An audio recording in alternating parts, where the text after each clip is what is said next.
எப்பொழுதுமே துருதுருவன இருக்கும் மீனராசி அன்பர்களே, எப்பவுமே உழைச்சிக்கிட்டே இருக்கக்கூடியவங்க நீங்கள். உங்களுக்கு இந்த மே மாதம் பார்த்தீங்கன்னா அதுக்கேற்றாப்புல உங்கள் ராசிநாதன் 3ல் குரு வந்து 3ஆம் பாவத்துக்கு போகிறார்.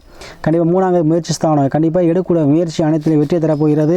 எடுக்கக்கூடிய முயற்சிகள் அனைத்தும் உங்கள் லாபத்தை கொடுக்க போகிறது. எடுக்கக்கூடிய முயற்சி வந்து வெற்றி தரப்போகிறது. அதே போல் திருமணம் சார்ந்த விஷயத்தை யாருக்கு தர, ஏன்னா அவங்களுக்கு விரைச்சனி ஆரம்பமாவது கண்டிப்பாக இல்லத்தில் சொல்கிறேன் சுப நிகழ்ச்சி நடைபெறுங்க. திருமணமோ வீடு கட்டுறதோ காதணி விழாவோ ஏதோ ஒரு நடைபெறும். அதே போல் குழந்தை பாக்கியங்கள் உங்களுக்கு கிடைக்கும். ஏன்னா விரைச்சனியால் ஒரு இல்லத்தில் கண்டிப்பாக ஒரு சுப நிகழ்ச்சிகள் நடைபெறும்.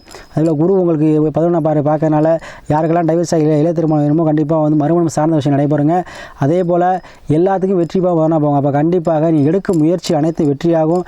கடன் பிரச்சனை மீண்டும் வந்துடுவீங்க இந்த மாதத்தில். உங்களுக்கு அனைத்து, ஏன்னா உங்களுக்கு 3ல் போகும்போது அனைத்து முயற்சியுமே இருக்கும். ஆபரண சேர்க்கை ஏற்படும். வீட்டுக்காக செலவு செய்வீங்க. மனைவழி மூலமாக உங்களுக்கு ஆதாயம் கிடைக்கும். கணவன் மனைவி வந்து சண்டை வந்தால் அது சுமூகமாக தீர்ந்துருவீங்க.